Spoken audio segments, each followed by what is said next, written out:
자, 여러분들 안녕하세요. 오늘도 유튜브로 보시게 될 분들은 구독과 좋아요 부탁드리고 아프리카로는 추천 절차 좀 부탁 좀 드리도록 하겠습니다. 감사합니다. 제가 그 NBA 플레이오프 1라운드가 끝나면은 그때부터 물불을 좀 메인으로 다룰 생각인데 한 달 정도는 이런 표본이 쌓이는 기간이 필요할 것 같습니다.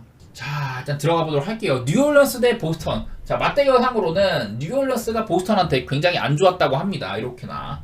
왼쪽에 뉴올리언스가 보스턴한테 5연패 중이다. 그 전에 조금 잘했던 구간도 있긴 했지만 어쨌든 보스턴이 뉴올리언스 상대로 기분은 좋은 그런 것들이 있긴 있네요. 내일도 이제 뉴올리언스가 잉그램이 없고 앞선에서 좀 까다로운 수비수 대도 알바라도까지 지금 없는 상황이에요. 반면에 보스턴은 아직까지는 선수한테 휴식을 준다는 그런 소식이 없기는 합니다. 아무래도 보스턴이 최근 갑자기 의문의 연패에 빠졌죠. 애틀랜타한테 두 번 다 져가지고 이 새끼들 안 되겠다. 한번 우리가 누군지 보여줘야겠다. 약간 이런 생각이 있을 것 같기도 해. 뉴올리언스도 사실 조금 더 치고 나갔어야 되는데 조금 얘네들이 오클라호마한테도 패배도 하고 약간 제동이 걸리긴 했어요. 그래도 저는 뉴올리언스는 사실 클리퍼스가 정신을 못 차린다면 전 뉴올리언스가 뺏어올 수도 있다는 생각이 있어요. 일단은 눈에 들어온 거는 뉴올리언스 최근에 득점이 생각보다 안 되고 잉그램이 없어서 그런지는 몰라 득점이 생각보다 안 되고 수비도 그전 같지는 않다.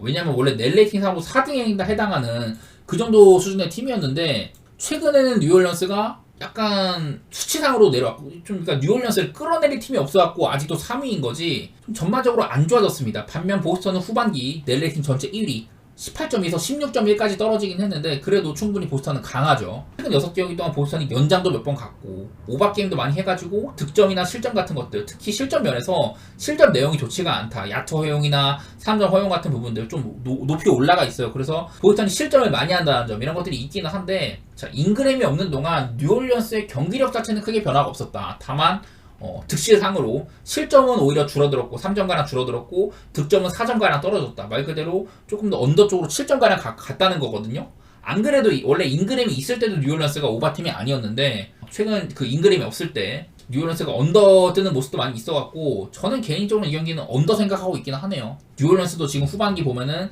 최근에는 야투 시도가 굉장히 적은 편에 속하기도 하고 한 야투 시도가 적기로 한 5팀 안에 듭니다. 그리고 보스턴 역시 야투 시도가 많은 편은 아니에요. 서로 간에 템포 같은 것들도 페이스도 그냥 그저 그런 팀이고 언더 한번 생각해보고 있고요. 그리고 저는 내일 보스턴이 풀멤버라고 하면은 알바로도나 잉그램이 없는 거는 보스턴 입장에서는 그래도 좀 호재라고 생각이 됩니다. 요즘에 뭐 자이언이 굉장히 잘하고 있긴 한데 자이언은 엄밀히 말하면은 포인트 포워드잖아요. 포인트 포워드. 그러니까 얘가 물론 막 몸빵으로 밀고 들어가고 막 뭐 하고 이런 것도 있는데 탑에서 볼 받고 좀 주도도 하거든요. 이렇게 또 드루 할러데이 같은 애들 좀 손질에 당할 가능성도 높아 보인다. 또 보스턴도 상대 압박을 굉장히 잘하는 팀이어가지고 자이언이 저는 다른 날보다 조금 고전할 가능성이 있다는 생각이 있긴 있네요. 코포드 같은 애 써가지고 자이언을 통제시킬 만도 하고 보스턴 쪽에다가 언더 이렇게 한번 생각해 보도록 하겠습니다. 그 다음에 올랜도 대 멤피스는 저는 패스할 것 같아요. 일단은 기준점이 말이 안 돼. 11.5가 지금 올랜도가 이 새끼들이 3연패를 받고 있는데 아무리 멤피스가 지금 결장도 상당히 많다고 합니다만은 일단 기본적으로 얘네들도 상성상으로 이게 있긴 있어요. 지난 몇 년 동안 올랜도가 멤피스 상대로 5연패 중이다. 멤피스가 물론 지금 여러 선수들이 결장이에요. 베인, 뭐 모란트, 뭐 많이 결장하고 있어. 스마트도 빠져 있고 주축 선수들이 많이 빠져 있긴 한데 이 올랜도 이 새끼들이 요즘에 경기력이 너무 안 좋아. 질 때는 좀 타이트하게 막 비비다가 지는 경우도 있었지만은 골스한테도 맥없이 지고. 세크라멘토한테도 좀 타이트하게 지고 이래가지고 일단 올랜도를 좋게 보기가 힘든 상황인 것 같아요. 백투백일 때 올랜도는 또 4승 9패로 좋지 않았던 것도 있었고 일단 득점이 기대할 만한 정도가 아니고 올랜도는 기본적으로 수비는 나쁘지 않다 이런 것들이 있긴 한데 그래서 언더를 보자니 또 멤피스가 오바팀이에요. 요즘에는 멤피스가 최근 6경기 동안 득점은 그냥 그저 그래. 특히 야투율이 꼴찌 수준인데 많은 야투 시도를 하거든요. 멤피스가 최근에 멤피스가 거의 6경기 동안은 평균적으로 리그에서 한 5번째 정도 야투 시도를 많이 하고 있는 팀에 속합니다. 그 정도로 이 멤피스답지 않은 모습들이 드러나고 있어요. 경기당 91번 정도의 야투 시도를 하는데 원래는 후반기에 이렇게 85.5회였다. 데스먼드 베인이 돌아서 그런지는 몰라도 멤피스가 요즘에 좀 속도가 빨라졌습니다. 그리고 반면에 수비적으로는 그래도 멤피스의 색깔은 자책주도 있고 아무리 자원들이 없어도 어느 정도 수비는 해주는 팀이었잖아요. 근데 최근 6경기 동안 평균적으로 123실점을 하고 있다. 이런 것들 때문에 올랜도가 일단 되게 느리게 게임하는 팀이라고 하더라도 요즘 멤피스의 꼬라지를 보면은 오바팀이 맞거든요. 그래서 207.5경기를 나는 사실 오바를 봐야 되겠다고 싶은데 아무래도 기본적으로 올 시즌 내내 색깔들이 올랜도나 멤피스는 언더팀이다 보니까 저는 굳이 따지자면 오바를 보고 싶은데 올랜도 경기 오바 가기가 조금 껄쩍지근하죠. 오늘도 클리퍼스랑 97대 98 200점도 안 나는 경기를 했는데 타이틀이 근데 클리퍼스도 아니고 멤피스다. 더 오바를 가는 게 말이 안 되긴 하잖아요. 개인적으로 요즘에 내용을 들여다보면 멤피스가 오바팀에 속하긴 한다. 또 얘네들도 근데 샌안토니오랑 99대 97 이런 경기도 했어가지고 사실 난 기준점이 더 낮았으면은 오바도 보겠는데 207.5로는 조금 애매하네. 그래갖고 이 경기는 패스인 것 같고요. 어렵습니다 이 경기도. 그 다음에 애틀랜타 대 미러키 경기. 자, 미러키가 내일 릴라드가 결장이라는 소식이 있습니다. 일단은 빠지는 게 제가 이것도 조사는 해왔어요. 릴라드가 없을 때 미러키가 득점은 11.5점이 빠지고 릴라드가 오늘 한 5경기 정도 결장을 했거든요. 그 기간 동안 평균적으로 11.5점가량 득점이 빠지고 릴라드가 있을 때에 비해서 없을 때는. 그리고 실점도 오히려 더 많아져요. 릴라드가 없어지면. 이런 식으로 릴라드가 없는 게 미러키 팀적으로 17.6점이나 손해를 본다. 저는 개인적으로 릴라드에 대한 의심이 많아요. 릴라드를 분명 큰 돈을 주고 사오긴 했다. 근데 과연 그게 플러스였느냐? 저는 전혀 그렇게 생각 안 하거든요. 미러키는 오히려 릴라드가 오면서 밸런스도 많이 무너지고 작년보다 확연하게 적은 승수를 기록하고 있는 것 같다 이런 생각들을 했는데 근데 보기에는 릴라드가 빠지면 이렇게나 큰 타격이 있다더라 이것도 보이고 언더 쪽으로 많이도 간다 이런 것들도 있고 해가지고 사실 이 경기가 좀 어렵습니다. 이래가지고 원래는 저는 애틀랜타가 보스턴을 최근 2경기 정도 박살내긴 했습니다만은 사실 그게 막 애틀랜타의 본 실력까지는 생각이 잘 안 돼요. 최근에 디존테 머레이가 엄청난 활약을 해주고 있다. 그런 것들은 얘기할 만하죠.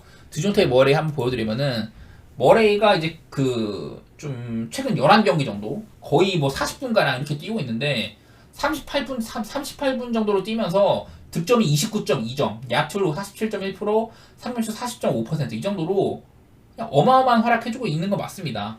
근데 뭐 직전 경기도 보면은 보스턴전에 승리를 했을 때 디존테 머레이가 혼자서 44번의 야투 시도를 했거든요. 그 정도로 좀 뭐랄까 욕심내는 그런 것들을 했는데 44번의 야투도 정말 오랜만에 봐요. 어쨌든 그 경기 야투는 41%에 그쳤고 경기는 머레이의 손으로 끝냈습니다만은 머레이 이런 활약을 바탕으로 좀 오바 게임을 하고 있다. 그 얘기는 드릴만한 것 같아요. 기본적으로 양팀 다 최근 보면은 서로가 7경기 동안 물론 미러키는 내일 릴라드가 없다는 점이 거슬리긴 합니다만은 양팀 다 226.5 정도의 기준점은 뛰어넘고 있다. 애틀랜타 231점 정도, 미러키도 한 231점 정도 이렇게 저 정도의 기준점은 넘어주는 모습을 보이고 있거든요. 특히 애틀랜타는 요즘에 득점이 상당히 잘 되고 수비적으로는 그전보다 조금 떨어졌다. 미러키 득점 꽤 잘 되고 수비 그전보다는 괜찮아졌다는데 아까 봤다시피 오히려 릴라드가 빠지면 수비적으로 떨어진다 뭐 이런 것들도 있더라고. 그래서 애매한데 저는 일단은 애틀랜타의 플랜을 보고 싶네요. 별다른 다른 거보다 그냥 애틀랜타가 보스턴 상대로 좋은 모습을 보여줬는데 2번이나 했으면 그건 우연은 아닌 것 같고 그전에도 애틀랜타 사실 나쁘진 않았다 이런 얘기들 많이 했잖아요. 넬 레이팅 상으로도 생각보다 상위권에 있다. 한 8등 정도 한다. 트레이형이 없는데도 트레이형이 없을 때 애틀랜타는 오히려 더 좋은 경기력을 보여주고 있다 이런 얘기도 했었고 미러키가 뭐 내일 릴라드가 없어서 미들턴 좀 터져주고 쿤보는 늘 상대팀의 골면 박살낼 수 있는 선수고 그렇긴 한데 저는 그런 관점에서는 오바를 보고 싶어요. 그냥 그런 관점에서 오바를 보고 싶고 이 승패 방향은 애틀랜타 쪽을 조금 더 좋게 보도록 하겠습니다. 오늘 나폴리 대 아탈란타가 이따 8시 반쯤에 경기가 있어요. 근데 아마 서로 간에 에이스가 없다. 나폴리로서는 크바라치엘리아의 결장 그리고 아탈란타 CDK가 뭐 아직 확정은 아닙니다만은 결장 가능성이 꽤나 높긴 합니다. 다만 최근 몇 년 동안 아탈란타가 세리에에서 파란을 일으켰던 그 시대에는 꽤나 나폴리 상대로 많이 이겼는데 최근 몇 년간은 이렇게 나폴리가 좀 아탈란타 상대로 승리를 했다. 그리고 올 시즌도 사실 나폴리가 작년 같지는 않았는데 11월 달에 나폴리가 아탈란타 원정에서 승리를 했던 바가 있긴 합니다. 이런 것들을 일단 보면은 오늘 아탈란타가 일단 쉽지는 않겠다 그런 생각이 들긴 듭니다. 근데 뭐 다만 양팀의 뭐 최근 전적 같은 것들을 조금 보고 얘기를 하면은 일단 나폴리는 감독 교체 이후 얘기를 해야 될 것 같고요. 나폴리가 여기였던 것 같아. 여기서부터 감독 교체 이후로 조금 괜찮아지나 싶었는데 너무 빡센 상대들을 많이 만났다고 했었죠. 어려운 상대들을 많이 상대를 했고 뭐 여전히 아탈란타와의 일전도 홈에서 하긴 합니다. 뭐 국대 주간도 치르고 여러 휴식기가 있었다고 하지만은 나폴리 선수들은 국대 주간을 많이 치른 편이에요. 좀 체력 소모가 있었던 편이고 사실 무승부가 굉장히 많았고 뭐 유벤투스 잡고 이런 것들이 있긴 했습니다만은 분명 아탈란타는 까다로운 상대이긴 합니다. 그리고 뭐 아탈란타도 한창 이렇게 좋은 시간들 이렇게 좋은 시기를 보내다가 최근 들어서는 인터밀란, 볼로냐 뭐 이런 팀들 상대에서 좀 기세가 꺾이긴 했어요. 아무래도 근데 좀 이런 최근 전적을 보는 게 큰 의미는 없는 게 아무래도 국대 주간도 갔다 왔고 선수들의 전반적인 컨디션이나 이런 것들도 사실 파악하기가 조금 힘든 경기긴 하거든요. 다만 이제 저는 그냥 얘기하고 싶은 거는 뭐그 전에 분위기들 그런 것들을 얘기할 수밖에 없는데 그냥 오늘 일반적으로 축구는 국대 주간을 거치고 온 경기다. 정말 오랜만에 국대 주간이 펼쳐졌는데 국대 주간을 펼치고 바로 이제 이어지는 주말 경기여갖고 전반적으로 갈만하지가 않아요. 그냥 저는 이거는 아탈란타가 쉽게 지진 않을 것 같다. 그냥 그 정도? 그래서 저는 아탈란타의 프렌 생각하고 있긴 하거든요. 뭐 배당도 한 1.7 정도? 그 정도면은 가볼 만은 하지 않을까? 그냥 그 정도 생각은 드는 것 같네. 근데 그 외에 뭐 그 이상을 바라보고 싶지는 않고 아탈란타의 프렌 정도만 한번 생각해 보도록 할게요. 이 경기는. 아까 말했다시피 CDK랑 그 크바르첼리아 이렇게 좀 양팀의 주축 공격수들이 이렇게 결장이라는 것도 있어갖고 글쎄 뭐 언더를 생각해 보실 분들은 해봐도 되는데 저는 별로 추천드리진 않을 것 같아요. 그냥 서로 양팀 다 핵심 포워드들이 한 명씩 결장한다는 그 정도 알고 계시면 좋을 것 같고 토리노 먼저 해야겠다. 뭐 이거는 딱 그냥 중위권에서 조금 치는 팀들 간의 대결이에요. 딱 보면은 10등이랑 11등 아주 막 중하위권은 아니고 바로 이제 세리에에서 좀 나간다는 팀들 라치오, 피오렌티나, 나폴리 이런 팀들 바로 이어지는 10등, 11등 간의 대결인데 자 최근에도 이렇게 무승부가 2번 정도 있었습니다. 저는 그냥 이 경기는 무승부 얘기하고 싶어요. 뭐 토리노나 몬자나 서로 간에 아주 큰 결장은 별로 없었다. 그냥 토리노 쪽이 조금 아쉬운 정도? 그런 정도 있었고 자 몬자 올 시즌 9무승부, 토리노 11무승부죠. 올 시즌 세리아가 무승부가 상당히 많은 편이에요. 특히 우디네스가 그 선두를 달리고 있는데 뭐 그 다음으로 리그에서 그 무승부가 가장 많은 팀이 토리노인데 사실 뭐 토리노의 홈구장 올 시즌 토리노가 막 원정이랑 홈어웨이 편차가 아주 크다고 볼 수는 없거든요. 뭐 홈에서 6승 6무 2패, 원정 4승 5무 6패 이랬었고 그리고 몬자도 홈에서 6승 5무 4패, 원정 5승 4무 5패 뭐 이런 식으로 크게 막 오락가락 하진 않았어요. 득실 같은 것들도 아주 큰 차이가 나는 것도 아니었었고. 그냥 저는 이 경기는 무승부 정도 내다보고 싶은데 다만 양팀의 최근 컨디션 같은 것들 비교해보면은 토리노는 사실 저는 조금 그 전에 비해서 안 좋았던 편이고 안 좋았다가 올라온 편이라고 보면 될 것 같고 저기 뭐야 몬자 몬자는 이 새끼들 분명 투자도 괜찮게 하고 좋은 얘기를 많이 했는데 그래도 요즘에 확연히 많이 올라왔습니다. 몬자는요. 근데 또 몬자가 원정이라는 점들 그런 것들 생각하면은 아쉬움이 조금 있죠. 뭐 제노아 상대로 이기고 이런 것들이 인상 깊긴 했는데 그냥 이 경기도 어느 한쪽에 어떤 우위를 들어주기에는 저는 까다로운 경기라는 생각이 있어요. 딱 그냥 세리아 우리가 알고 있는 이탈리아 축구다운 그런 답답하고 서로 간에 좀 템포 느리고 역습 같은 거 잘 안 하고 그런 팀 그런 경기들이 생각이 날 것 같아요. 분명한 거는 요즘에 몬자에서 좀 이제 전반적으로 미드필더들의 제가 뭐 칭찬을 많이 했었는데 페시나가 최근에 득점 되게 많이 하고 있거든요. 페시나 여기 밀란전 한 골, 살레르니타한테도 이렇게 한 골, 그리고 제노아한테도 한 골, 뭐 이런 식으로 페시나라든지 뭐 다니엘레 말디니 그 말디니의 이제 둘째 아들인가 셋째 아들이죠. 말디니도 지금 하나, 둘, 세 경기 연속골에다가 뭐 이런 식으로 중원 선수들이 몬자는 기동성이 상당히 좋고 콜파니 같은 애들, 그 갈리아르디니 이런 친구들이 꽤나 좋은 선수들이 포진되어 있긴 하다 미드필더에.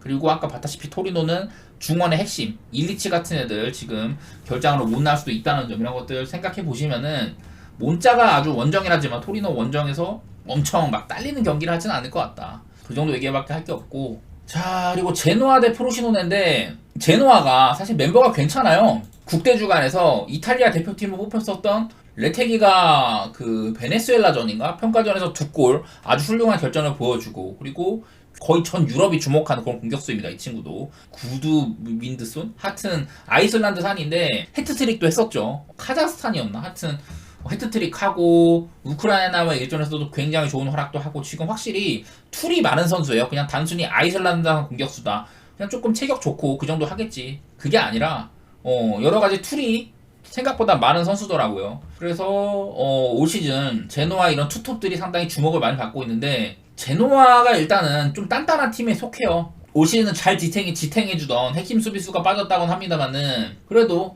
질라리노 감독이 공격 전술뿐만 아니라 수비 전술도 괜찮게 짜고 있어가지고 제노아는 조금 약점이 별로 없는 팀에 속하는 것 같아요. 반면 프로시노네는 젊은 선수들이 너무 많고 저는 맨날 말하는 게 프로시노네가 불확실성이 크다. 이길 때는 진짜 뭐 이 새끼들이 이겨 뜬금없이 승리하는 모습 보여주는데 질 때는 막 극장골도 많이 먹히고 넣고 패할 때 마헨도 많이 나오고 약간 그런 편이거든요. 그냥 그런 정도 얘기는 해볼 법한 것 같아요. 저는 제노아가 조금 더 단단한 팀에 속한다고 보고 이 경기는 제노아 일반승 같은 것들도 나쁘지 않다는 생각이 있습니다. 그래서 저는 이 경기는 햄무 욕심 같은 건 안 낼 것 같아요. 제노아가 이기라면은 조금 더 크게 이길 수도 있겠다. 물론 제노아가 평소에 득점이 많은 팀은 아니긴 한데 뭐 최근에 전적이 조금 안 좋아 보인다고 합니다만은 아무래도 좀 폼이 좋았던 팀들 많이 상대하기도 했었고 특히 몬자 같은 팀들 인터밀란이나 유벤투스, 나폴리 이런 팀들 상대했다 보니까 전적이 안 좋을 수밖에 없어요 사실 제노아는. 근데 그전에는 전적이 좋은 구간도 있어가지고 아무튼 그냥 포르시노네가 이래요. 얘네들도 최근에 라치오, 사솔로, 유벤투스, 로마 사솔로한테는 한번 이길만도 했는데 이 경기 패배했었고 그리고 최근에 썩 좋지 않은 모습들이 이렇게 많이 있습니다. 여기 그냥 제노아의 일반승 정도? 그거 말고는 썩 볼 게 없는 것 같더라고요. 라치오 대 유벤투스 아까 봤다시피 유벤투스도 꽤나 결장이 있긴 합니다만은 라치오 쪽이 핵심 자원들 결장이 되게 많다고 했었어요. 그리고 대표적인 게 자 오늘 이게 예상 그 라치오 대 유벤투스 선발 라인업인데 일단은 골키퍼 사실 저는 이 만다스라는 애 누군지 잘 모릅니다. 왜냐면 프로베델이 너무 잘해주고 있었거든 라치오에서. 근데 일단은 프로베델이 없다는 점이 조금 눈에 들어오는 것 같고 그리고 지금 그 센터 미드필더 로벨라가 없다는 점 로벨라 대신에 카탈디 쓰면 된다 이럴 수도 있지만 사실 아쉬워요. 대단히 아쉬운 편에 속하고 뭐 전방도 임모벨레 지금 죽은 지 오래됐죠. 그나마 막 카스테야노스 같은 애들이 직전 경기도 멀티골 받고 사실 저는 라치오는 이제 임모빌레 시대는 끝났다고 보는 편이긴 해요. 국대에서도 이제 콜업도 없고 그리고 유벤투스 오늘 뭐 블라우비치가 못 뜁니다. 경고 누적 때문에 못 뛰는데 그래도 이제 라비오도 돌아왔고 좌우로 코스티치나 캄비아소가 뛸 수 있다면은 일단은 양사이드도 튼튼한 편이다. 그냥 저는 이런 생각을 했던 것 같아요. 유벤투스가 딱 그냥 이제 알레그리 감독의 그 색깔대로 큰 점수로 이기지 못할 것 같다. 그리고 보면 자세히 보면 왼쪽에 알레나토레 이제 이탈리아어로 감독이라는 뜻인데 라치오에 이제 투도르가 새로 부임을 했어요. 옛날에 이고르 투도르라고 유벤투스에서 활약했던 선수였었고 그리고 은퇴한 지 뭐 10년 넘었죠. 그래서 이곳저곳 막 떠돌다가 결국엔 또 라치오로 돌아왔는데 이분은 이제 3백을 아주 좋아하는 감독이에요. 그래서 딱 이렇게 원래 사리 감독 433을 많이 쓰는데 투도르 체제에서부터는 이렇게 3백을 쓰게 될 거다. 좀 아무래도 433보다는 3백이 조금 더 요즘에 뭐랄까 세리아 판에서는 좀 더 유동적인 포메이션이라고 할 수 있을 것 같아. 요즘에 3백에서 한 명 전진시키고 한 명 채워 넣고 윙백들 막 높이 기용하고 이런 부분 전술도 굉장히 많이 쓰는데 글쎄요 투도로도 사실은 이런 뭐랄까 메이저급 팀을 감독한 지 너무 오래돼가지고 잘할지는 모르겠지만은 어쨌든 이 사리 감독이 경질되고 나서 새로 감독을 갈고 나서 첫 경기다 라치오가 이런 부분들도 일단 생각해야 될 것 같은데 저는 원정이지만 유벤투스가 뭐 무승부나 햄무 이런 것들 노릴만하다고 생각되고 저는 개인적으로는 햄무 가능성을 좀 더 높여보는 것 같아요. 유벤투스가 그동안 조금 많이 헤맸었다. 한창 유벤투스의 좋은 시기들 한번 이게 사솔로한테 접혔지만 그 이후도 이렇게 무패인도 길고 했었는데 그러다가 최근에 이랬었다. 이런 구간들이 있는데 사실은 최근에 팀들이 많이 빡셌었죠. 인터밀란 상대로 진 거는 그렇다 치고 근데 우디네스한테 진 건 좀 충격이었다. 그 이후로도 프로시노네 상대로 이긴 건 있었지만 이 경기도 사실 90분에 극장골로 겨우겨우 그냥 이긴 거였었고 그 이후로 나폴리한테 지고 아탈란타랑 비기고 이때는 좀 잘했어요. 그러니까 유벤투스가 또 제노아랑 비긴 것도 그렇고 좀 그래도 그나마 한창 안 좋았을 때보다는 경기력이 좋아졌는데 아무래도 국대 주간도 거쳤고 저는 유벤투스가 그래도 막바지 때는 조금 상승 흐름이 있었다고 보긴 보거든요. 하지만 역시 유벤투스를 뭐 좋게 보긴 어렵다. 그런 것들이 있어갖고 그냥 무승부 아니면 햄무 정도? 햄무도 그리고 유벤투스 쪽으로 보는 정도일 것 같아요. 라치오의 투도르 신인 감독을 뭐 응원합니다만은 저도 반가운 이름이기 때문에 응원을 하는데 좋게 볼 여지가 많지는 않은 것 같아요. 결장도 상당히 많고.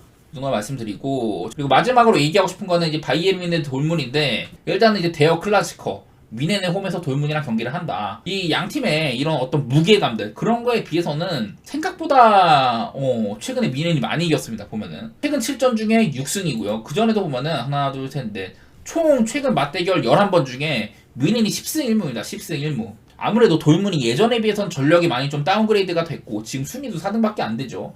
미네이 많이 흔들리긴 합니다. 뭐 우리가 응원하는 김민재 선수 대신에 뭐 에릭 다이어가 선발이 말이냐 뭐 이런 얘기들도 많이 있는데 그냥 저는 이거에 주목을 했던 것 같아요. 최근 올 시즌에도 4대0으로 대파한 적도 있었고 미네이 또 홈에서 한다. 이 경기는 뭐 미네는 일반선 배당은 얼마 안 되기 때문에 저는 뭐 마행 같은 것도 노려볼 것 같은데 오바 기준점이 3.5여가지고 조금 그거는 안 내키더라고. 물론 최근 보면 양팀의 맞대결상으로는 대부분의 경기들이 이렇게 3.5점 정도는 오바가 났던 적이 많이 있긴 있어요.